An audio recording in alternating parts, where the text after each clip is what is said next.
ದೈವಾರಾಧನೆ ಅಂದರೆ ಅಥವಾ ದೈವ ಅಂದರೆ ಏನು ಅಂತ. ನಾವೆಲ್ಲರೂ ತುಳುವರು, ನಾವು ಯಾವುದನ್ನು ಕೂಡ ನಾವು ಹೊರಗಡೆ ಇಡುವವರಲ್ಲ. ನಾವೀಗ ಮನೆಯಿಂದ ಹೊರಗಡೆ ಹೋದಾಗ ನಮ್ಮ ಕಾಲಿಗೆ ಏನಾದರೂ ಒಂದು ಕಲ್ಲು ದಂಟಿದ್ರು ಕೂಡ ಅಯ್ಯೋ ಒಂದು ಕಲ್ಲು ದೈವದ ಕಲ್ಲ ಅಂತ ಹೇಳ್ಕೊಂಡು ನಾವು ಹೀಗೆ ಮಾಡ್ತೇವೆ 3 ಸಲ. ನನ್ನ ಜೊತೆಗೆ ಯಾರೊಬ್ಬರು ಸಹಕಾರಿ ಇಲ್ಲ ಅಂತಂದಾಗ ನಮಗೆ ಬೆರಿಬಲ ಅಂದರೆ ಹಿಂದಿನಿಂದ ನಮಗೆ ಸಹಕಾರ ಮಾಡುವಂತಹ ಯಾವುದೋ ಒಂದು ಶಕ್ತಿ ಅದು ನಮ್ಮನ್ನು ಕಾಯ್ತಾ ಇದೆ. ದೈವ ನಮ್ಮ ಶರೀರದಲ್ಲಿ ಆಹ್ವಾನ ಆದಾಗ ನಮಗೆ ಫಿಸಿಕಲಿ ಏನೆಲ್ಲ ಚೇಂಜಸ್ ಆಗ್ತದೆ? ಕೆಲವು ಸಂದರ್ಭಗಳಲ್ಲಿ ನಾವು ಇಲ್ಲಿ ಇದ್ದೇವೋ ಇಲ್ವಾ ಅನ್ನೋದನ್ನು ನಮಗೆ ಗೋಚರಕ್ಕೆ ಬರದಂಥ ವಿಚಾರಗಳು ಕೂಡ ಇರ್ತವೆ. ಬಸವ ಏನಿದೆ ಅದನ್ನ ತಂದು ಅದರ ಮೇಲೆ ಕೂಡ ದೈವ ಆಹ್ವಾನ ಆಗ್ತದೆ ಅಂತ ಹೇಳಿ, ಇದು ನಿಜನಾ? ದೈವ ಪ್ರಾಣಿಗಳ ಮೇಲೆ ಕೂಡ ಆಹ್ವಾನ ಆಗ್ತದ? ದೈವ ಅನ್ನುವಂಥದ್ರದ್ದು ಆವಾಸ ಸ್ಥಾನ ಯಾವುದು? ದೈವ ನರ್ತನೆಯನ್ನ ಮಾಡ್ತಾರೆ, ಕೂದಲನ್ನ ಬಿಟ್ಟಿರ್ತಾರೆ. ಇದು ಏನಾದರೂ ಅದರಲ್ಲಿ ನೀತಿ ನಿಯಮಗಳಲ್ಲಿ ಇರುವಂಥದ್ದ? ಸಾವಿರಾರು ವರ್ಷಗಳಿಂದ ಈ ಮಣ್ಣಿನಲ್ಲಿ ಆಚರಿಸಿಕೊಂಡು ಬಂದಿರುವಂತಹ ಒಂದು ಕಟ್ಟುಕಟ್ಟಳೆ ಅಥವಾ ಒಂದು ಪದ್ಧತಿ ಅಂತ ಹೇಳ್ಬೋದು. ಮುಕ್ಕಾಲ್ಮೂಜಿಗಳಿಗೆ ನಮ್ಮ ಮೇಲೆ ದೈವ ಆಹ್ವಾನ ಆಗ್ತದೆ ಅಂದರೆ ಉಳಿದ ಸಮಯದ ಬಗ್ಗೆ ನೀವೇನು ಹೇಳ್ತೀರಾ? ಆ ದೈವ ನರ್ತಕ ಅಥವಾ ಇನ್ನೊಬ್ಬ ಅದನ್ನು ಪ್ರೀ ಪ್ಲಾನ್ ಮಾಡಿಕೊಂಡು ಬರೆದುಕೊಂಡು ಓದಿಕೊಂಡು ಹೋಗೋದಲ್ಲ.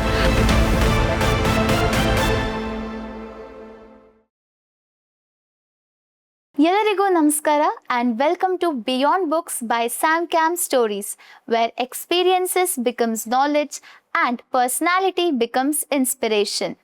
ನಮ್ಮ ಇವತ್ತಿನ ಪಾಡ್ಕಾಸ್ಟ್ನಲ್ಲಿ ಗೆಸ್ಟ್ ಆಗಿರುವಂಥವರು ಒಂದು ಕಡೆ ವಿದ್ಯಾರ್ಥಿಯರ ಜೀವನದಲ್ಲಿ ಪ್ರೇರಣೆಯ ದೀಪವನ್ನು ಹಚ್ಚಿ ಜ್ಞಾನಾರ್ಜನೆ ಮಾಡ್ತಿರುವಂತಹ ಪ್ರೊಫೆಸರ್ ಆಗಿದ್ರೆ, ಮತ್ತೊಂದು ಕಡೆ ನಮ್ಮ ತುಳುನಾಡಿನ ಸಂಸ್ಕೃತಿ, ಪರಂಪರೆ, ನಂಬಿಕೆ ಮತ್ತು ಹೆಮ್ಮೆ ಆಗಿರುವಂತಹ ದೈವಾರಾಧನೆಯಲ್ಲಿ ದೈವ ನರ್ತಕರಾಗಿ ಸೇವೆ ಸಲ್ಲಿಸ್ತಿರುವಂಥವ್ರು. ಒಂದು ಕಡೆ ಸಿವಿಲ್ ಇಂಜಿನಿಯರ್ ಕ್ಷೇತ್ರದಲ್ಲಿ PhD ಪದವಿಯನ್ನು ಪಡೆದಿದ್ರೆ, ಮತ್ತೊಂದು ಕಡೆ ಗೌರವ ಡಾಕ್ಟರೇಟನ್ನು ಕೂಡ ಪಡೆದಿರುವಂತಹ ವಿಶಿಷ್ಟ ವ್ಯಕ್ತಿತ್ವ, ಮಹನೀಯರು ಅಂತ ಹೇಳಿದ್ರೆ ಡಾಕ್ಟರ್ ರವೀಶ್ ಪಡುಮಲೆ. ನಮಸ್ತೆ ಸರ್. ನಮಸ್ತೆ. ಎಸ್ ಸರ್, ಸಾಕಷ್ಟು ವಿಷಯಗಳು ನಿಮ್ಮ ಹತ್ರ ಮಾತಾಡುವಂಥದ್ದಿದೆ. ಯಾಕಂದರೆ ಒಂದು ಕಡೆ ನೀವು ಪ್ರೊಫೆಸರ್ ಆಗಿದ್ರ, ಒಂದು ಕಡೆ ದೈವಾರಾಧನೆಯಲ್ಲಿ ಕೂಡ ಸೇವೆಯನ್ನು ಸಲ್ಲಿಸ್ತಾ ಇದ್ರೆ, ಅದ್ರ ಜೊತೆಗೆ ಒಂದು ಉತ್ತಮ ವಾಗ್ಮಿ ಕೂಡ ಹೌದು. ಹಾಗಾಗಿ ಯಾವುದರಿಂದ ನಾವು ಸ್ಟಾರ್ಟ್ ಮಾಡೋಣ? ಸ್ಯಾಮ್ ಕ್ಯಾಮ್ ಸ್ಟೋರೀಸ್ನ ಎಲ್ಲ ವೀಕ್ಷಕ ಬಂಧುಗಳಿಗೆ ನನ್ನ ಪ್ರೀತಿಪೂರ್ವಕವಾದ ನಮನಗಳನ್ನು ಸಲ್ಲಿಸ್ತಾ ಇದ್ದೇನೆ. ಇವತ್ತು ಬಹಳ ಹೆಮ್ಮೆ ಅನ್ನಿಸ್ತಾ ಇದೆ.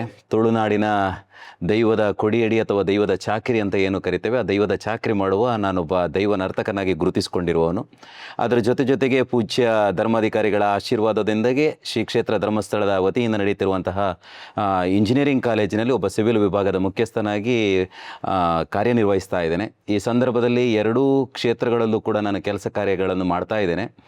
ನಿಜವಾಗ್ಲೂ ನನಗೆ ಇದು ನನ್ನ ಜೀವನದಲ್ಲಿ ನಡೀತದ ಇಲ್ವ ಅಂತ ನಾನು ಅನಿಸಿಕೊಂಡಿದ್ದಂಥ ವಿಚಾರಗಳಲ್ಲ.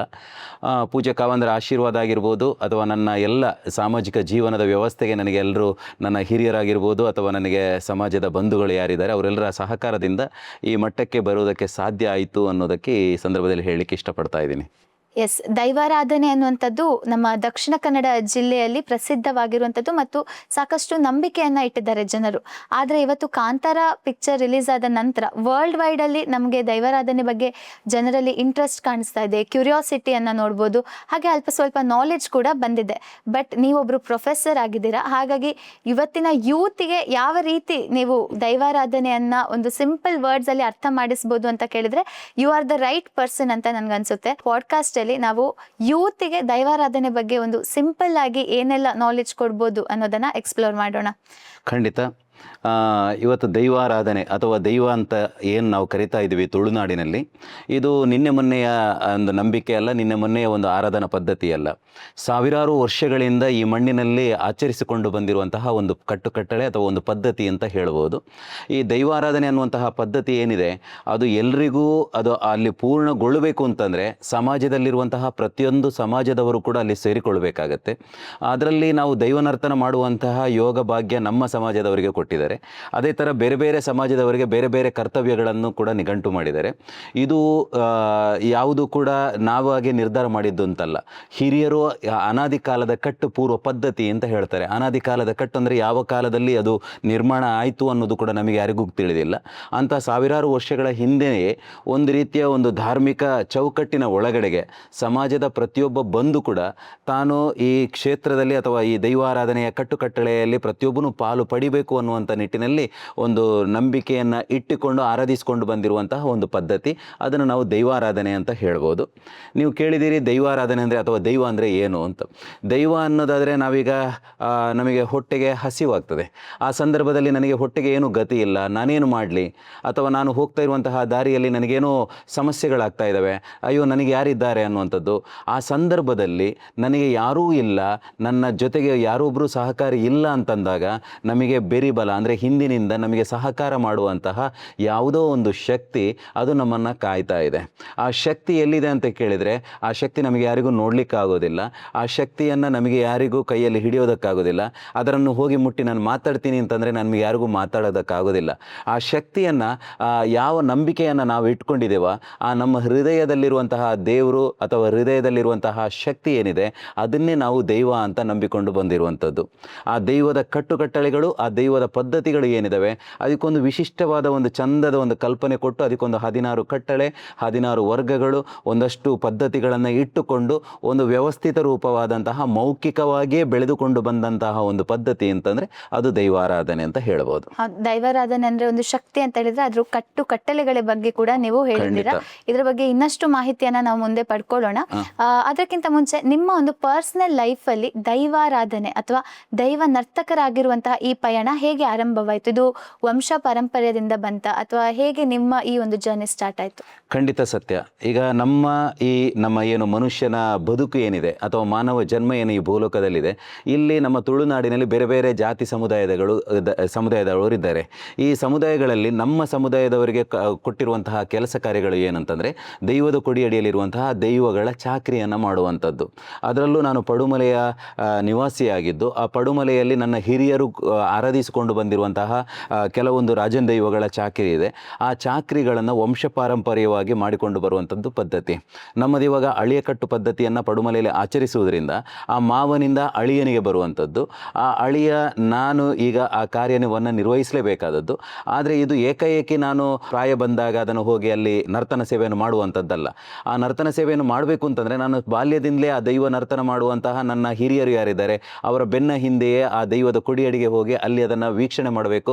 ಅಲ್ಲಿ ಏನು ನಡೀತಾ ಇದೆ, ಅವರು ಏನು ಮಾತುಗಳನ್ನು ಆಡ್ತಾ ಇದ್ದಾರೆ, ಆ ಕಟ್ಟಳೆಗಳೇನು, ಅವೆಲ್ಲವನ್ನು ಕೂಡ ನನಗೆ ಅನುಭವದ ಮೇಲೆ ಬರಬೇಕೇ ಹೊರತು ಅದನ್ನು ನಾನು ಓದಿ ಅಥವಾ ಯಾರ ಹತ್ರನೋ ಕೇಳಿ ಪಡ್ಕೊಂಡು ನಾನು ಕಲಿತೇನೆ ಅಂತ ಇದ್ದರೆ ಕಲಿಯೋದಕ್ಕೆ ಆಗೋದಿಲ್ಲ. ಹಾಗಾಗಿ ನಾನು ಬಾಲ್ಯದಿಂದಲೇ ನಮಗೆ ಶಾಲೆಗಳಿಗೆ ರಜೆ ಇರುವಾಗ ಅಥವಾ ಶನಿವಾರ ಆದಿತ್ಯವಾರಗಳು ಇಂಥ ಸಮಯ ಎಲ್ಲ ಬಂದಾಗ ಹಿರಿಯರ ಹಿಂದೆ ನಾವು ಓಡ್ತಾ ಇದ್ದೇವೆ. ಅಲ್ಲಿಗೆ ಆ ಓಡ್ತಾ ಏನೋ ಅವರು ಡೋಲು ಏನು ತೆಂಬಲೆ ಇರುತ್ತೆ, ಆ ತೆಂಬರೆಯನ್ನು ಕೊಟ್ಟು ನಮ್ಮ ಜೊತೆಗೆ ಹೊಡಿಯೋ ಕೇಳೋದು ಅಥವಾ ಕಟ್ಲೆಯಲ್ಲಿ ನಾವು ಕೂಡ ಪಾಲು ತಗೊಳ್ಳುವಂಥದ್ದು, ಇಂಥೆಲ್ಲ ಸಣ್ಣ ಸಣ್ಣ ಕೆಲಸಗಳೆಲ್ಲ ತೊಡಗಿಸ್ಕೊಂಡಿದ್ದೆವು. ಮತ್ತು ಸಣ್ಣ ಪ್ರಾಯದಲ್ಲಿ ನಾನೊಂದು 7-8ನೇ ತರಗತಿಯಲ್ಲಿ ನಾನೊಂದು ನಮ್ಮ ಪಡುಮಲೆಯಲ್ಲಿ ರುದ್ರಚಾಮುಂಡಿ ಅಂತ ದೈವ ಇದೆ, ಆ ದೈವಕ್ಕೆ ನರ್ತನ ಸೇವೆಯನ್ನು ಮಾಡಿದೆ. ಅದರ ನಂತರ ವರ್ಷಕ್ಕೊಂದಷ್ಟು ಅಂತ ದೈವ ನರ್ತನದ ಸೇವೆ ಮಾವನವರು ಜೊತೆಗೆ ಹೋಗಿಕೊಂಡು ನನ್ನ ಅಪ್ಪನ ಜೊತೆಗೆ ಹೋಗಿಕೊಂಡು ಅವರು ಕೊಟ್ಟಂತಹ ಕೆಲವೊಂದು ದೈವನ ಯಾವ ಚಾಕಿರಿದೆ ಅದನ್ನೆಲ್ಲ ಮಾಡ್ತಾ ಬರ್ತಾ ಇದೆ. ಕಳೆದ 2 ವರ್ಷಗಳ ಹಿಂದೆ ನನ್ನ ಹಿರಿಯರು ಮಾವ ದೇವರ ಪಾದ ಸೇರಿದ ಕಾರಣ ಅವರ ಒಂದು ವಂಶ ಪಾರಂಪರ್ಯವಾಗಿ ಏನು ನಮಗೆ ಕಟ್ಟುಕಟ್ಟಳೆ ಪ್ರಕಾರ ಬರ್ತಾ ಇತ್ತ, ಆ ಸಿರಿಮುಡಿ ಹೊರೋದು ಅಂತ ಹೇಳ್ತಾರೆ, ಅಂದರೆ ದೈವದ ಮುಡಿ ಹೊರೋದು ಅಂತ. ಆ ಮುಡಿಯನ್ನು ನನಗೆ ಊರವರೆಲ್ಲರೂ ಸೇರಿ ಒಂದು ಪ್ರದಾನ ಮಾಡಿದರು. ಅದು ನೀನು ಇನ್ನು ಮುಂದೆ ಆ ಜವಾಬ್ದಾರಿಯನ್ನು ಹೊತ್ತುಕೊಂಡು ಮಾಡಬೇಕು ದೈವ ನರ್ತನ ಅಂತೇಳಿ.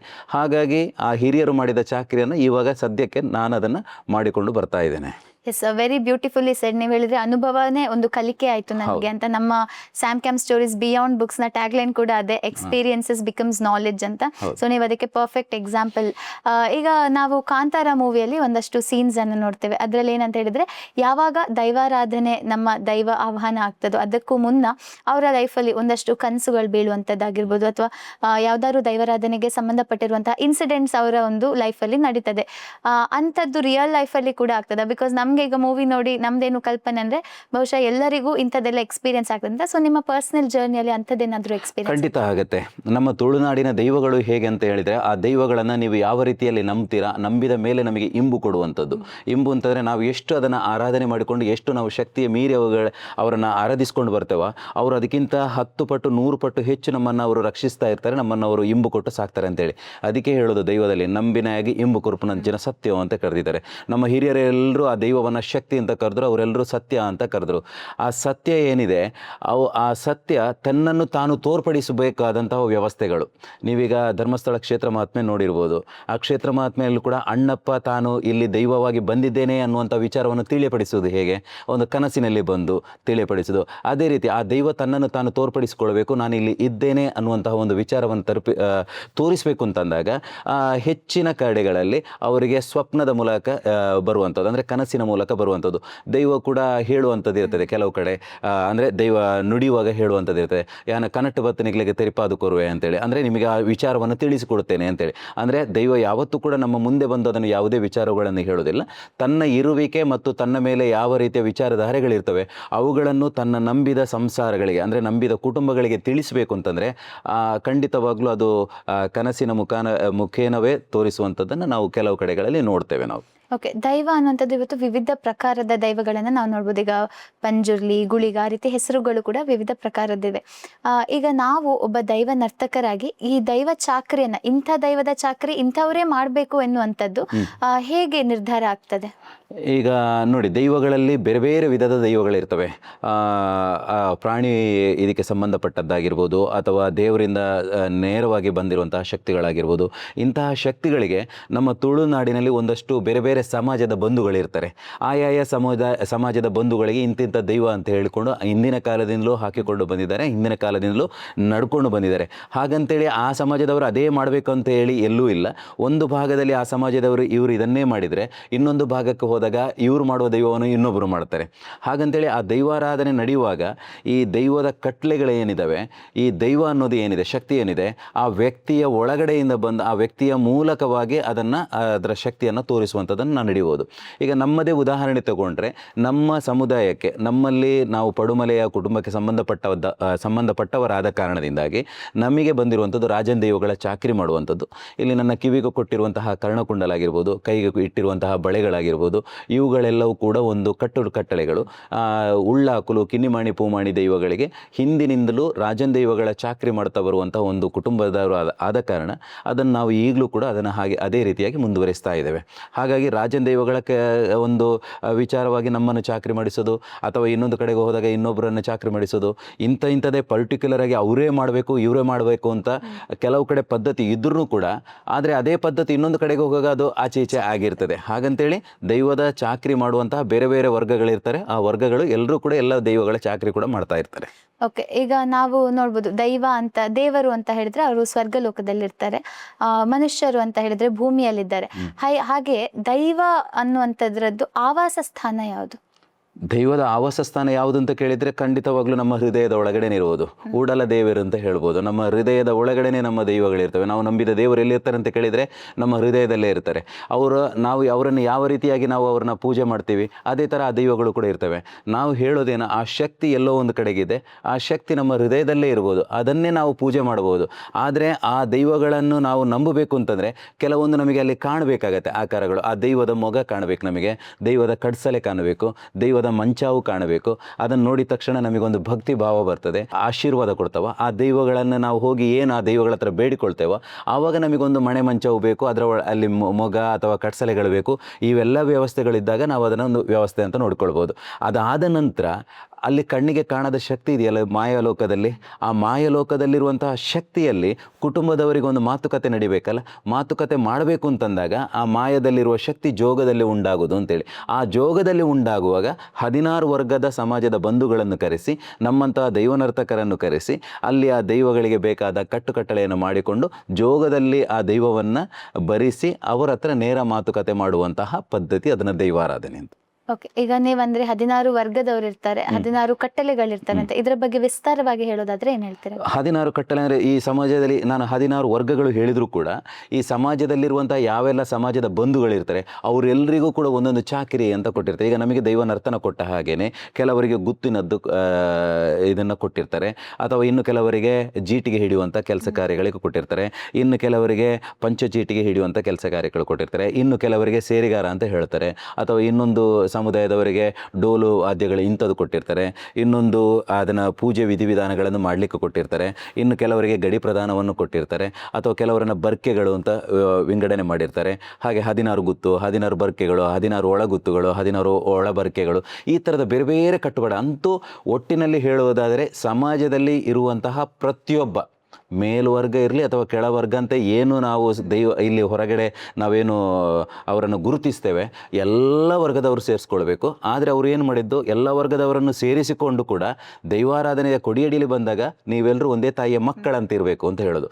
ದೈವ ನುಡಿಯುವುದು ಕೂಡ ಹಾಗೆ, ನಿಕುಲು ಪತ್ತಪ್ಪೆ ಜೋಕುಲು ಅನ್ನಲ್ಲ, ಒಂದೇ ಅಪ್ಪೆ ಜೋಕುಲೆಲಕ್ಕೆ ಇಪ್ಪೋಡು ಅಂತ. ಅಂದರೆ ಒಂದೇ ತಾಯಿಯ ಮಕ್ಕಳಂತೆ ನೀವೆಲ್ಲರೂ ದುಡಿಬೇಕು, ನೀವೆಲ್ಲರೂ ಕೆಲಸ ಮಾಡಬೇಕು, ನೀವು ಒಟ್ಟಿನಲ್ಲಿ ಸಮಾಜದಲ್ಲಿ ಬದುಕುವಾಗ ಒಂದು ಸಾಮಾಜಿಕ ಸಾಮರಸ್ಯದ ಬದುಕನ್ನು ಕಾಣಿ ಅಂತ ನಮಗೆ ದೈವ ಹೇಳುವಂತ. ಖಂಡಿತವಾಗ್ಲು ತುಳುನಾಡು ಒಂದು ಸಮಾಜಕ್ಕೆ ಕೊಡುವಂತ ಒಂದು ಒಳ್ಳೆ ಮೆಸೇಜ್ ಅಂತಾನೆ ಹೇಳ್ಬೋದು. ಮಾತೆಲ್ಲ ಒಂಜಪ್ಪೆ ಜೋಕುಲು ಅಂತ.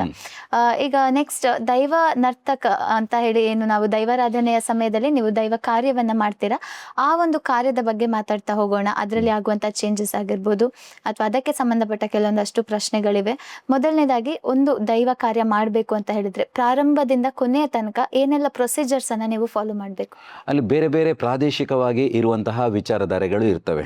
ಈಗ ಮೂಡಾಯಿ, ಪಡ್ಡೋಯಿ, ತೆನಕಾಯಿ, ಬಡೆಕಾಯಿ ಅಂತ 4 ಭಾಗಗಳಿಗೂ ನೀವು ಗಮನಿಸಿದರೆ ಇಡೀ ತುಳು ರಾಜ್ಯ ಅನ್ನುವಂಥದ್ದು ಅಥವಾ ತುಳು ಸೀಮೆ ಅಥವಾ ತುಳುನಾಡು ಅಂತ ಅನ್ನುವಂಥದ್ದು ಆ ಕಡೆ ಕುಂದಾಪುರ, ಬಾರ್ಕೂರು ಆ ಕಡೆಯಿಂದ ಬಂದಿದ್ದು ಈ ಕಡೆಗೆ ಚಂದ್ರಗಿರಿಯವರೆಗೆ, ಈ ಕಡೆಯಿಂದ ನಮ್ಮ ಘಟ್ಟದ ಇದರಿಂದ ಕಡಲಬರಿಯವರೆಗೆ, ಅದೆಲ್ಲವೂ ಕೂಡ ನಾವು ತುಳುನಾಡು ಅಂತ ಹಿಂದಿನ ಕಾಲದಲ್ಲಿ ಹೇಳಿರುವಂಥದ್ದು. ಈಗ ನಾನೇನು ಚಂದ್ರಗಿರಿ ಅಂತ ಹೇಳಿದೆ ಅದೆಲ್ಲವೂ ಕೂಡ ಈಗ ಕಾಸರಗೋಡು ಜಿಲ್ಲೆಯ ಭಾಗಗಳಾಗಿದ್ದಾವೆ.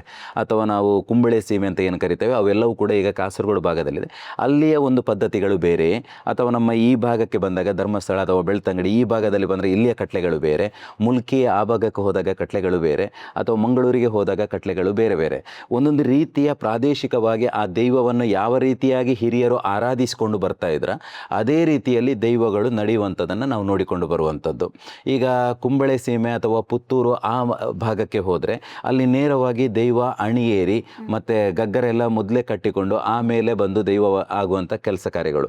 ಆದರೆ ಈ ಭಾಗದಲ್ಲಿ ಬಂದರೆ ದೈವಗಳಿಗೆ ಗಗ್ಗರ, ಎಣ್ಣೆ ಬೂಲಿಯ, ಗಗ್ಗರ ಬೂಲಿಯ ಅಂಥದ್ದೆಲ್ಲ ವ್ಯವಸ್ಥೆಗಳಿರ್ತವೆ.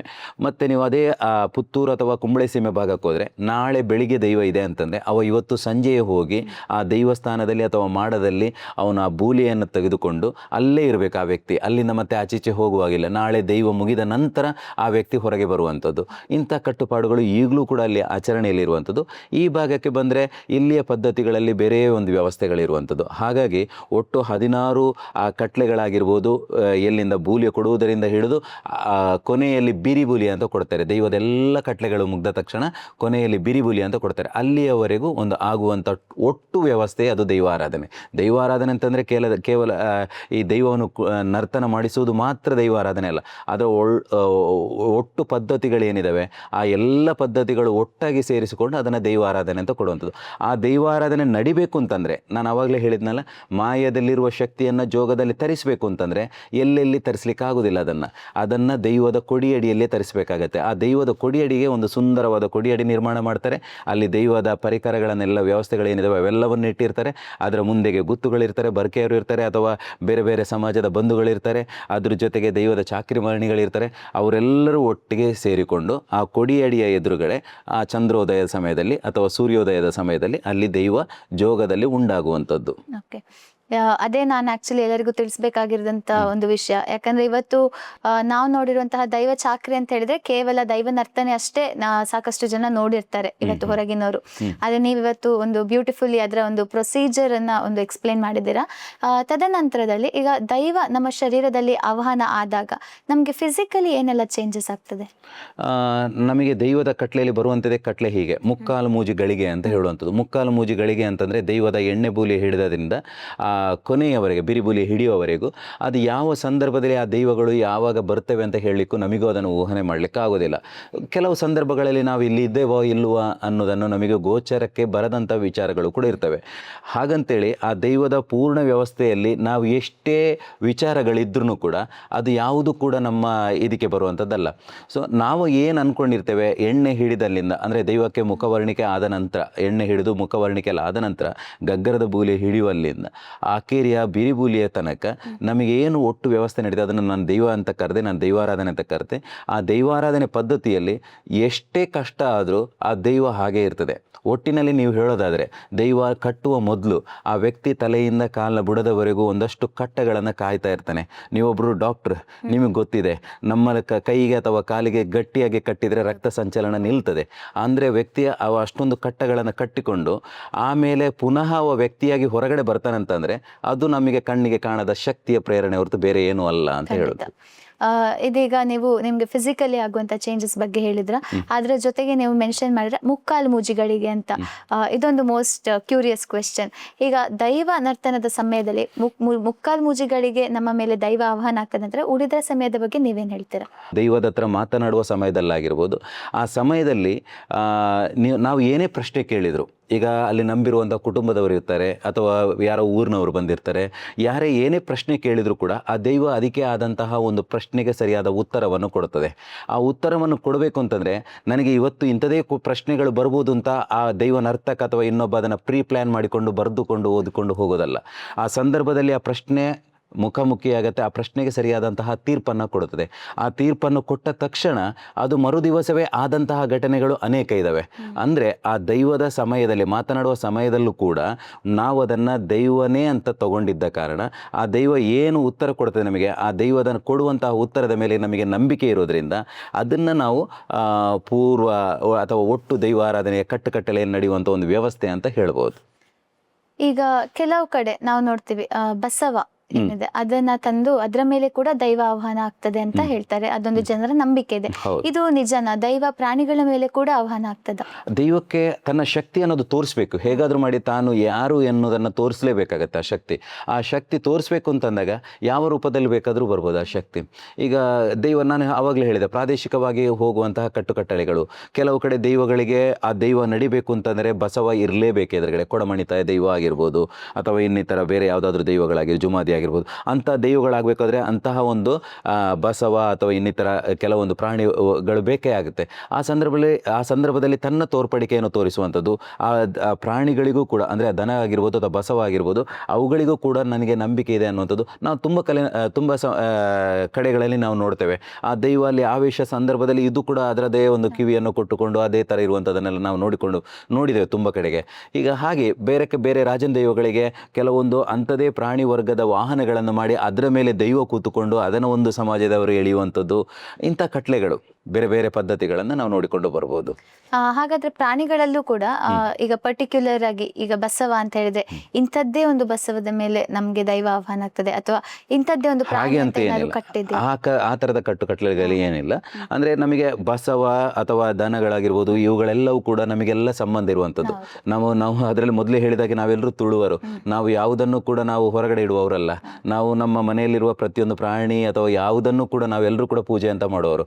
ನಾವೀಗ ಮನೆಯಿಂದ ಹೊರಗಡೆ ಹೋದಾಗ ನಮ್ಮ ಕಾಲಿಗೆ ಏನಾದರೂ ಒಂದು ಕಲ್ಲು ದಂಟಿದ್ರು ಕೂಡ ಅಯ್ಯೋ ಒಂದು ಕಲ್ಲು ದೈವದ ಕಲ್ಲ ಅಂತ ಹೇಳ್ಕೊಂಡು ನಾವು ಹೀಗೆ ಮಾಡ್ತೇವೆ 3 ಸಲ. ಅಂದರೆ ಆ ದೈವ ನಮ್ಮನ್ನು ಏನು ಎಲ್ಲ ಕಡೆಗೂ ನಾವು ಕಲ್ಲುಗಳಾಗಿರ್ಬೋದು ಮಣ್ಣುಗಳಾಗಿರ್ಬೋದು ಪ್ರತಿಯೊಂದರಲ್ಲೂ ಕೂಡ ನಾವು ದೈವತ್ವವನ್ನು ಕಾಣುವವರು ನಾವು. ಆದ ಕಾರಣ ಪ್ರತಿಯೊಂದರಲ್ಲೂ ಈಗಲೂ ಕೂಡ ನಾವು ದೈವತ್ವವನ್ನು ನಾವು ಕಾಣ್ತಾ ಇದ್ದೇವೆ.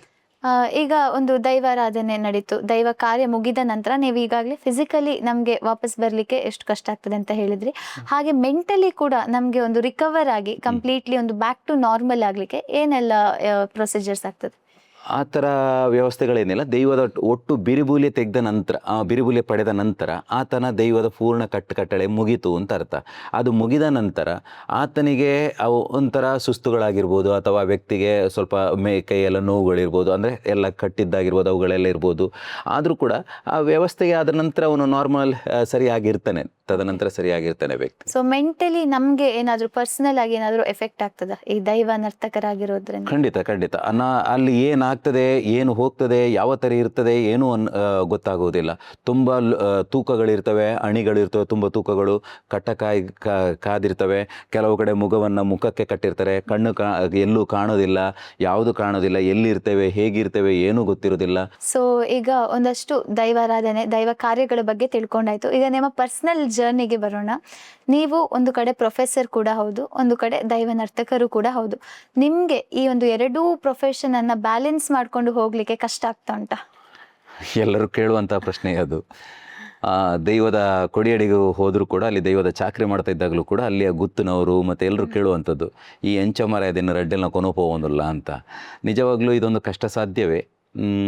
ಆದರೂ ಪರವಾಗಿಲ್ಲ. ಯಾಕಂತೇಳಿದರೆ ಎಷ್ಟೇ ಕಷ್ಟ ಬಂದರೂ ನನಗೆ ಬೆನ್ನಿಗೆ ಬೆನ್ನು, ನಮಗೆ ಹೇಗೆ ದೈವ ನಮ್ಮ ಜೊತೆಗಿರ್ತದೆ ಅದೇ ಥರ ನಮಗೆ ಸಹಕಾರ ಕೊಡುವಂಥದ್ದು ನಮ್ಮ ಸಂಸ್ಥೆ ಇದೆ. ಶ್ರೀ ಕ್ಷೇತ್ರ ಧರ್ಮಸ್ಥಳದ ಕಾವಂದರು ಇದ್ದಾರೆ, ಅವರು ನಮಗೆ ಪೂರ್ಣ ಸಹಕಾರ ಕೊಟ್ಟಿದ್ದಾರೆ. ಧರ್ಮಸ್ಥಳ ಮಂಜುನಾಥೇಶ್ವರ ಶಿಕ್ಷಣ ಸಂಸ್ಥೆಯ ಕಾರ್ಯದರ್ಶಿಗಳಾಗಿರ್ಬೋದು, ನನ್ನ ಸಂಸ್ಥೆಯ ಪ್ರಾಂಶುಪಾಲರು, ಎಲ್ಲ ಸಹೋದ್ಯೋಗಿ ಮಿತ್ರರು ಕೂಡ ನನಗೆ ಬೆನ್ನೆಲುಬಾಗಿ ನಿಂತಿದ್ದಾರೆ.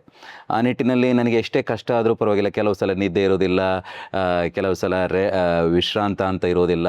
ಅಲ್ಲಿ ಕೆಲಸ ಮಾಡ್ತೇನೆ, ಮರುದಿವಸ ಇಲ್ಲಿ ಬಂದು ನಾನು ಪಾಠ ಮಾಡ್ತೇನೆ, ಅದೇ ದಿವಸ ಸಂಜೆ ಇಲ್ಲಿಂದ ಹೊರಡೋಗ್ತೇನೆ, ಅಲ್ಲಿ ಕೆಲಸ ಮುಗಿಸ್ತೇನೆ, ಮತ್ತೆ ಬರ್ತೇನೆ.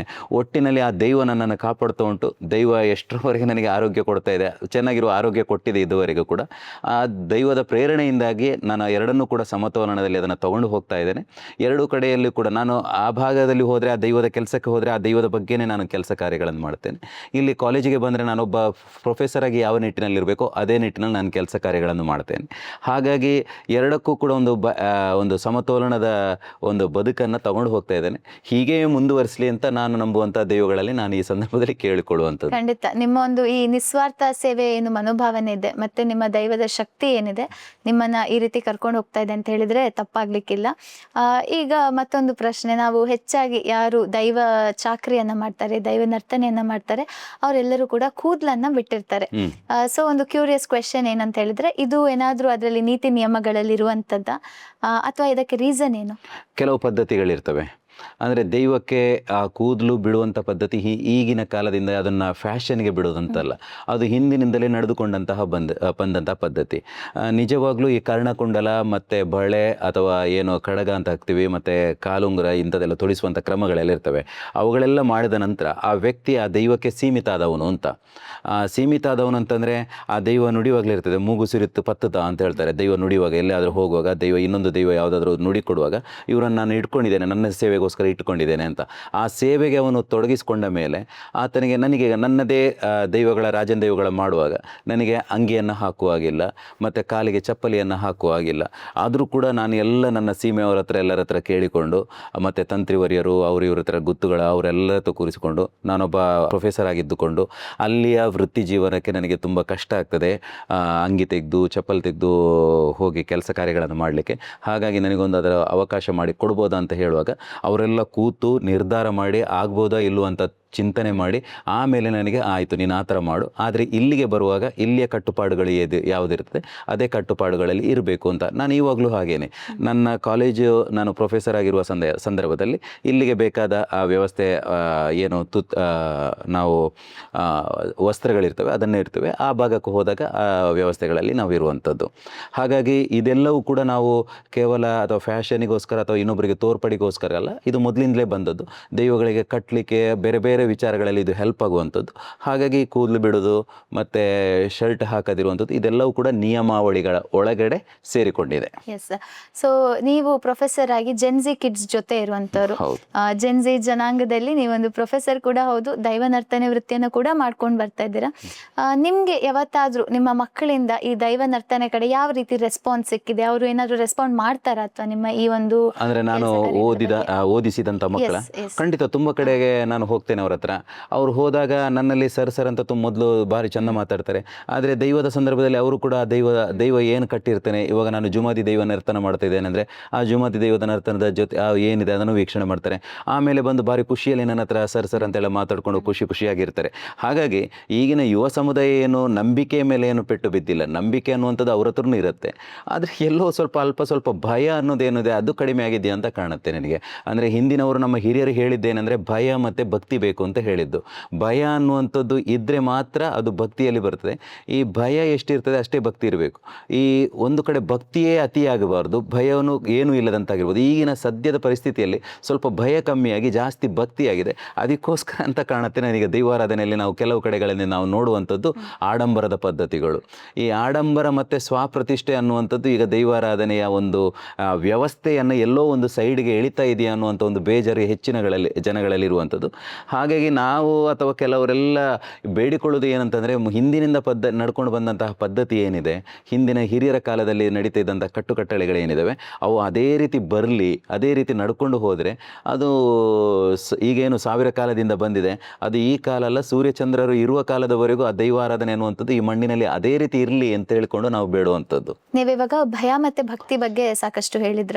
ಇವತ್ತು ತುಳುನಾಡಲ್ಲಿ ನಾವು ದೈವ ನರ್ತಕರು ಅಥವಾ ದೈವ ಚಾಕ್ರಿ ಮಾಡುವಂಥವ್ರು ಅಷ್ಟೇ ಅಲ್ಲ, ಸಾಮಾನ್ಯ ಜನರಿಗೆ ಕೂಡ ದೈವ ಅಂತ ಹೇಳಿದ್ರೆ ಒಂದು ಭಕ್ತಿ, ಭಯ ಮತ್ತು ನಂಬಿಕೆ ಕೂಡ. ಹಾಗಾಗಿ ನನ್ನ ಒಂದು ಫ್ರೆಂಡ್ ಸರ್ಕಲಲ್ಲಿ ಸಾಕಷ್ಟು ಜನರು ಅವರ ಒಂದು ಎಕ್ಸ್ಪೀರಿಯನ್ಸ್ ಶೇರ್ ಮಾಡಿದ್ದಾರೆ. ಏನಂದರೆ ಎಲ್ಲೋ ಒಂದು ಕಡೆ ಅವರು ರೋಡ್ ಕ್ರಾಸ್ ಮಾಡುವಾಗ ಇನ್ನೇನು ನನಗೆ ಗಾಡಿ ಬಂದು ಹೊಡಿತಾ ಇತ್ತು, ಅಷ್ಟರಲ್ಲಿ ನನ್ನ ಕೈಯನ್ನು ಹಿಡಿದು ಯಾರೋ ಹಿಂದೆ ಎಳೆದ್ರು, ಅಥವಾ ಕೆಲವೊಮ್ಮೆ ಅವರು ಬೀಳುವಾಗ ಯಾರೋ ಬಂದು ನನಗೆ ಕೈಯನ್ನು ಹೀಗೆ ಇಟ್ಟಾಗಾಯಿತು, ನನಗೆ ಮುಖಕ್ಕೆ ಏನಾಗಲಿಲ್ಲ, ಡಾಮರ್ ರೋಡ್ ಮೇಲೆ ಬಿದ್ದರೂ ಕೂಡ ಏನಾಗಲಿಲ್ಲ. ಇಂಥದ್ದೆಲ್ಲ ಕೆಲವೊಂದಷ್ಟು ಎಕ್ಸ್ಪೀರಿಯನ್ಸನ್ನು ಹೇಳಿದ್ದಾರೆ. ಅವ್ರು ಹೇಳ್ತಾರೆ ಇದು ದೈವನೇ ಬಂದು ನನ್ನನ್ನು ಕಾಪಾಡಿದ್ದು ಅಂತ. ಹಾಗೆ ನಿಮ್ಮ ಜೀವನದಲ್ಲಿ ಯಾವುದಾದ್ರೂ ಎಕ್ಸ್ಪೀರಿಯನ್ಸ್ ಆಗಿದೆಯಾ? ಖಂಡಿತ. ಈಗ ತುಳುನಾಡಿನಲ್ಲಿ ಯಾರೆಲ್ಲ ಜನ್ಮವೆತ್ತಿದಾರ, ಆ ತುಳುನಾಡಿನ ತುಳು ಮಾತೆಯ ಮಡಿಲಲ್ಲಿ ಯಾರೆಲ್ಲ ಜನ್ಮ ಎತ್ತಿದಾರ ಅವರ ಪ್ರತಿಯೊಬ್ಬರ ರಕ್ತದಲ್ಲಿಯೂ ಕೂಡ ದೈವಾರಾಧನೆ ಅನ್ನೋದು ಬಂದಿದೆ. ಈ ದೈವಾರಾಧನೆಯ ವಿಚಾರಗಳನ್ನು ಅವರು ತನ್ನ ಜೀವನದಲ್ಲೇ ಅಳವಡಿಸಿಕೊಂಡು ಬಂದಿರ್ತಾರೆ.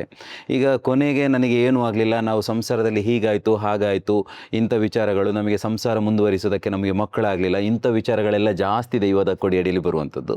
ಅವರು ಆ ದೈವದ ಬೇಡಿದ ತಕ್ಷಣ ಆ ದೈವದ ಏನು ಒಂದು ಗಂಧಬೂಲೆ ಅಥವಾ ಕರಿಗಂಧ ಅಥವಾ ಯಾವುದೋ ಒಂದು ಪ್ರಸಾದ ಅಥವಾ ದೈವ ಏನು ಕೊಡುತ್ತದೆ, ಆ ದೈವದ ಕಟ್ಸಲೆ ಮುಟ್ಟಿ ಒಂದು ಸಿಯಾಳ ಬೊಂಡ ಏನಾದರೂ ಆ ದಂಪತಿಗಳಿಗೆ ಕೊಟ್ಟರು ಅಂತಂದರೆ ಮರು ದಿವಸ ಮಕ್ಕಳಾಗಿ ಆ ದೈವದ ಹತ್ರ ಬಂದು ಅವರು ಮರು ವರ್ಷದಲ್ಲಿ ಮತ್ತೆ ಆ ದೈವದತ್ತ ಬಂದು ಅವರು ಬೂಲಿಯನ್ನು ತೆಗೆದುಕೊಂಡು ಹೋಗುವಂತಹ ಅನೇಕ ವಿಚಾರಗಳನ್ನು ನೋಡಿದ್ದೇವೆ. ಮದುವೆ ಅದೆಷ್ಟೋ ವರ್ಷಗಳ ಕಾಲದವರೆಗೆ ಮದುವೆ ಆಗದೇ ಇದ್ದವರು ಮದುವೆ ಆಗಿ ನಾವು ದೈವದ ಪ್ರೇರಣೆಯಿಂದ ಮದುವೆ ಆಗಿದೆ ಅಂತ ಹೇಳ್ತೀರಿ ಬರೋದನ್ನು ನಾವು ನೋಡಿದ್ದೇವೆ. ನೀವೀಗ ಕೇಳಿದರೆ ನಿಮ್ಮ ಜೀವನದಲ್ಲಿ ಏನಾಗಿದೆ ಅಂತ. ಇವತ್ತು ರವೀಶ್ ಪಡುಮಲೆಯಾಗಿ ಇಷ್ಟು ಸಾಮಾಜಿಕ ವ್ಯವಸ್ಥೆಯಲ್ಲಿ ತೋರಿಸ್ಕೊಳ್ಬೇಕು ಮತ್ತು ತೋರ್ಪಡಿಸ್ಕೊಳ್ಬೇಕು, ಅಥವಾ ಸಾಮಾಜಿಕ ವ್ಯವಸ್ಥೆಯಲ್ಲಿ ನನ್ನನ್ನು ತಾನು ತೊಡಗಿಸ್ಕೊಳ್ಬೇಕು. ಅದ್ರ ಜೊತೆಗೆ ಎರಡೂ ಕ್ಷೇತ್ರದಲ್ಲೂ ಕೂಡ ಕೆಲಸ ಮಾಡ್ತಾ ಇದ್ದೇನೆ. ಒಂದು ಕಡೆ ಕಾಲೇಜಿನಲ್ಲಿ ಕೆಲಸ ಮಾಡ್ತಾ ಇದ್ದೇನೆ, ಇನ್ನೊಂದು ಕಡೆ ದೈವ ಚಾಕರಿಯ ಕೆಲಸ ಮಾಡ್ತಾ ಇದ್ದೇನೆ. ಇವಾಗ ಡಾಕ್ಟರೇಟ್ ಬಂದಿದೆ, ಮಂಗಳೂರು ವಿಶ್ವವಿದ್ಯಾಲಯದಿಂದ ಗೌರವ ಡಾಕ್ಟರೇಟ್ ಬಂದಿದೆ. ಇದೆಲ್ಲ ಕೊಟ್ಟಿರೋದು ರವೀಶ್ ಅಲ್ಲ, ರವೀಶ್ ಪಡುಮಲೆ ಪಡ್ಕೊಳೋದಲ್ಲ, ಆ ದೈವಗಳ ಪ್ರೇರಣೆಯಿಂದಲೇ ಪಡ್ಕೊಂಡಿರುವಂಥದ್ದು. ದೈವಗಳು ಇದ್ದದ್ದರಿಂದ ನನಗೆ ಅದು ಬಂತು ಅಂತ ಹೇಳಲಿಕ್ಕೆ ನಾನು ಈ ಸಂದರ್ಭದಲ್ಲಿ ಇಷ್ಟಪಡುವಂಥದ್ದು. ಎಸ್. ಸೊ ಖಂಡಿತ ನೀವು ಮಾಡಿರುವಂಥ ಕೆಲಸ ಇದ್ರೂ ಕೂಡ ಅದರ ಒಂದು ಸಂಪೂರ್ಣ ಕ್ರೆಡಿಟ್ಸನ್ನು ನೀವು ದೈವಕ್ಕೆ ಸಲ್ಲಿಸ್ತಾ ಇದ್ದೀರಾ ಅಂತ ಹೇಳಿದ್ರೆ ಅದು ನಿಮ್ಮಲ್ಲಿರುವಂಥ ಏನು ಹೇಳಿದ್ರಿ ಭಯ ಭಕ್ತಿ ಅಂತ ಅದನ್ನು ತೋರಿಸ್ತಾ ಇದೆ. ಈಗ ಒಂದು ಫನ್ ಎಲಿಮೆಂಟ್ ಆಗಿ ನಮ್ಮಲ್ಲಿ ಒಂದು ರ್ಯಾಪಿಡ್ ಫೈರ್ ರೌಂಡನ್ನು ಮಾಡೋಣ. ಹೆಚ್ಚಾಗಿ ರ್ಯಾಪಿಡ್ ಫೈರ್ ಈಗ ಒಂದು ಸೆಲೆಬ್ರಿಟೀಸ್ ಎಲ್ಲ ಮಾಡ್ತೀವಿ, ಆದರೆ ದೈವ ಚಾಕ್ರಿಯನ್ನು ಮಾಡ್ತಿರುವಂತಹ ದೈವ ನರ್ತಕರೊಂದಿಗೆ ಒಂದು ಫಸ್ಟ್ ಟೈಮ್ ದೈವನ ಒಂದು ವರ್ಡಲ್ಲಿ ನೀವು ಡಿಸ್ಕ್ರೈಬ್ ಮಾಡೋದಾದರೆ ಏನು ಹೇಳ್ತೀರಾ? ಏನೂ ಇಲ್ಲ ಅಂತಂದಾಗ ನನ್ನ ಕೈ ಹಿಡಿದು ಮೇಲೆತ್ತುವಂತಹ ಒಂದು ಶಕ್ತಿ. ದೈವಾರಾಧನೆಯ ಬಗ್ಗೆ ಜನರಿಗೆ ಇರುವಂಥ ಒಂದು ತಪ್ಪು ಕಲ್ಪನೆ. ಆಡಂಬರದ ವ್ಯವಸ್ಥೆ. ನಿಮಗೆ ತೂಕ ಅನಿಸುವಂಥದ್ದು ಯಾವುದು? ನೀವು ಹಾಕುವಂತಹ ಉಡುಗೆ ತೊಡುಗೆಯ ಅಥವಾ ನಿಮ್ಮ ಮೇಲಿರುವಂತಹ ಜವಾಬ್ದಾರಿನ? ಒಟ್ಟು ಜವಾಬ್ದಾರಿ ಮತ್ತು ಅಲ್ಲಿ ಉಡುಗೆ ತೊಡುಗೆಗಳು ಮತ್ತು ಎಲ್ಲ ಪದ್ಧತಿಗಳು ಏನಿರ್ತವೆ ಅವೆಲ್ಲವೂ ಕೂಡ. ದೈವ ಚಾಕ್ರಿಯ ಸಮಯದಲ್ಲಿ ನಿಮಗೆ ಒಂದು ಮೋಸ್ಟ್ ಇಮೋಷನಲ್ ಮೊಮೆಂಟ್ ಅಂದರೆ ಯಾವುದು? ಎಷ್ಟೋ ಕಡೆ ನಾನು ನೋಡಿದ್ದೇನೆ, ಬೇರೆ ದೈವ ಆಗುವಾಗಲೂ ನಾನು ನೋಡಿದ್ದೇನೆ, ನಮಗೆ ಹಾಗಾಯಿತು ಹೀಗಾಯಿತು, ಕುಟುಂಬಗಳು ಸರಿ ಇಲ್ಲ, ಇಂಥ ವಿಚಾರಗಳನ್ನು ನೋಡುವಾಗ ಮನಸ್ಸಿಗೆ ತುಂಬ ನಾಟ್ತದೆ. ಅದೇ ಬರುವ ವರ್ಷ ಅವರು ಮತ್ತೆ ಆ ದೈವದ ಕ್ಷೇತ್ರದ ಬಂದಾಗ ತುಂಬ ಖುಷಿ ಆಗ್ತದೆ, ಅಂತಾಗತ್ತೆ. ಎಸ್. ಮತ್ತೆ ಈಗ ದೈವ ಆಹ್ವಾನ ಆಗುವಂತಹ ಸಂದರ್ಭದಲ್ಲಿ ವಾದ್ಯದ ಸದ್ದು ಒಂದು ಮುಖ್ಯ ಪಾತ್ರ ನಿರ್ವಹಿಸ್ತದೆ, ಇದು ಸರಿನಾ ತಪ್ಪಾ? ಖಂಡಿತ. ದೈವಗಳು ತೆಂಬರೆ ಹುಡ್ಕೊಂಡು ಸೇರಿಗಾರನ ವ್ಯವಸ್ಥೆಗಳು ಅವೆಲ್ಲವೂ ನಡೆದ್ರೆ ಮಾತ್ರ ಅದು ದೈವಾರಾಧನೆ ಪೂರ್ಣಗೊಳ್ಳುವುದು. Okay, choose one. ಈಗ ನಾನು 2 ಆಪ್ಷನ್ ಕೊಡ್ತೇನೆ, ಅದರಲ್ಲಿ ಒಂದನ್ನು ಚೂಸ್ ಮಾಡಬೇಕು. ಫುಲ್ ಟೈಮ್ ಪ್ರೊಫೆಸರ್ ಆಗಿ ಇರ್ಲಿಕ್ಕೆ ಇಷ್ಟಪಡ್ತೀರಾ ಅಥವಾ ದೈವ ನರ್ತಕರಾಗಿ ಫುಲ್ ಟೈಮ್ ನೀವು ಅದನ್ನು ತಗೊಳ್ಳಿಕ್ಕೆ ಇಷ್ಟಪಡ್ತೀರಾ? ನನಗೆ ನನ್ನ ಜೀವನವನ್ನು ನಡೆಸಬೇಕು ಅಂತಂದರೆ ನನಗೆ ಅಧ್ಯಾಪಕನ ವೃತ್ತಿ ಬೇಕೇ ಬೇಕಾಗುತ್ತೆ. ನನ್ನ ವಂಶ ಪಾರಂಪರ್ಯ ಸನಾತನವಾದ ಸಂಸ್ಕೃತಿಯನ್ನು ಉಳಿಸಬೇಕು, ನನಗೆ ದೈವಾರಾಧನೆ ಬೇಕೇ ಬೇಕು. ಎರಡೂ ಕ್ಷೇತ್ರಗಳಲ್ಲಿಯೂ ಕೂಡ ಮುನ್ನಡೆಯಬೇಕು ಅನ್ನೋದೇ ನನ್ನ ಆಸೆ. Yes, correct. ಇದೊಂದು ಪರ್ಫೆಕ್ಟ್ ಬ್ಯಾಲೆನ್ಸ್ ಅಂತ ಹೇಳ್ಬೋದು. ನೀವು ದೈವ ನರ್ತಕರಾಗುವಂತಹ ಒಂದು ಪಯಣದಲ್ಲಿ ಮಾಡಿರುವಂತಹ ಅತಿ ದೊಡ್ಡ ತ್ಯಾಗ ಯಾವುದು? ಅದೇ ಕುಟುಂಬದ ಜೊತೆಗೆ ಸಮಯ ಅವಕಾಶ ಭಾರಿ ಕಷ್ಟ ಆಗ್ತಾ ಇದೆ. ಮತ್ತು ಬೇಕಾದಷ್ಟು ನಾನು ಟೈಮು ಕೊಡ್ತಾ ಇದ್ದೇನೆ. ದೈವದ ಕೆಲಸ ಕಾರ್ಯಗಳಿಗೆ ನಾನು ತುಂಬಷ್ಟು ಟೈಮ್ ಕೊಡ್ತೇನೆ. ಅಲ್ಲಿ ನಡೆಯುವಂಥ ಕೆಲಸ ಕಾರ್ಯಗಳಲ್ಲಿ ನಿಸ್ವಾರ್ಥದಿಂದ ನಾನಲ್ಲಿ ಪಾಲ್ಪಡ್ತೇನೆ. ಆ ದೈವಕ್ಕೆ ಪೂರ್ಣತ್ವವನ್ನು ಕೊಡಬೇಕು ಅನ್ನುವಂಥ ಒಂದು ಹಂಬಲ ಮತ್ತು ಒಂದು ಆತುರ ನನ್ನ ಹತ್ರ ಇರುವಂಥದ್ದು. ಎಸ್, ಮತ್ತೊಂದು ಏನಂತ ಹೇಳಿದ್ರೆ, ಈಗ ನೀವು ಹಲವಾರು ಕ್ಷೇತ್ರದಲ್ಲಿ ಹೋಗಿ ದೈವ ಸೇವೆಯನ್ನ ಮಾಡ್ತೀರಾ. ಸೊ ನೀವು ಕಂಡಂತಹ ಕ್ಷೇತ್ರಗಳಲ್ಲಿ ಅತ್ಯಂತ ಅತಿಶಯ ಶಕ್ತಿಯುಳ್ಳ ಒಂದು ಊರು ಅಂತ ಹೇಳಿದ್ರೆ ಯಾವುದು? ಎಲ್ಲ ಕ್ಷೇತ್ರಗಳಲ್ಲೂ ಶಕ್ತಿ ಇದೆ. ದೈವ ಇದ್ದಲ್ಲಿ ಎಲ್ಲೂ ಶಕ್ತಿ ಇಲ್ಲ ಅಂತೇನಿಲ್ಲ. ಆದರೂ ನನ್ನದೇ ಪಡುಮಲೆ ನನಗೆ ಈ ಎಲ್ಲವನ್ನು ಕೊಟ್ಟಿರುವಂಥದ್ದು. ಆ ಪಡುಮಲೆಯ ಹೆಸರು ಆದಿ ಪರ್ಮಲೆ ಅಂತ್ಯ ಪುತ್ತಿ ಅಂತ ಹೇಳುವಂಥದ್ದು. ಆ ಕುಂಬಳೆ ಸೀಮೆಗೆ ಹೋದಾಗ ಅಲ್ಲಿಯ ಕಟ್ಟುಪಾಡುಗಳಿಗೆ ಸರಿಯಾಗಿ ದೈವನರ್ತನ ಮಾಡುವಂಥದ್ದು. ಈ ಉಜಿರೆ ಅಥವಾ ಮಂಗಳೂರು ಈ ಭಾಗಗಳಿಗೆ ಬಂದಾಗ ಇಲ್ಲಿಯ ಕಟ್ಟುಪಾಡುಗಳಿಗೆ ಹೊಂದಾಣಿಕೆಯಂತೆ ದೈವನರ್ತನವನ್ನು ಮಾಡುವಂಥದ್ದು. ಹಾಗಾಗಿ ನನ್ನ ಹೆಸರಿನಲ್ಲಿ ಇಟ್ಟುಕೊಂಡಿದೆ ನನ್ನ ಊರನ್ನು. ಊರು ನಾನು ಜೊತೆಗೆ ಹೋಗ್ತಾ ಇದ್ದೇವೆ. ಮತ್ತೆ ದೈವ ನರ್ತನ ಅಲ್ಲದೇ ಇದ್ರೆ ನೀವು ಪ್ರೊಫೆಸರ್ ಆಗಿರೋದ್ರ ಜೊತೆಗೆ ನಿಮ್ಮ ಯಾವ ಒಂದು ಹವ್ಯಾಸವನ್ನ ಬೆಳೆಸ್ಕೊಳ್ತಾ ಇದ್ರಿ? ಗೊತ್ತಿಲ್ಲ. ಆ ದೈವದ ಚಾಕರಿ ಮಾಡುವುದರಿಂದಲೇ ಇವತ್ತು ಸಮಾಜದಲ್ಲಿ ಬೇರೆ ಬೇರೆ ವೇದಿಕೆಗಳಲ್ಲಿ ಹೋಗಿ ಧಾರ್ಮಿಕ ಉಪನ್ಯಾಸಗಳನ್ನು ಮಾಡ್ತೇನೆ. ಬೇರೆ ಬೇರೆ ಸಾಮಾಜಿಕವಾಗಿರ್ಬೋದು ಅಥವಾ ಧಾರ್ಮಿಕಗೆ ಸಂಬಂಧಪಟ್ಟ ದೇವಸ್ಥಾನಗಳಲ್ಲಿ ಹೋಗಿ ಧಾರ್ಮಿಕ ಉಪನ್ಯಾಸದ ಜೊತೆಗೆ ಒಬ್ಬ ವಾಗ್ಮಿ ಅಂತೇಳಿ ಗುರುತಿಸ್ಕೊಂಡಿದ್ದೇನೆ. ಹಾಗಾಗಿ ಅದರ ಕೆಲಸವೇನು ಮಾಡ್ತಾ ಇದ್ನೇನೋ ಗೊತ್ತಿಲ್ಲ.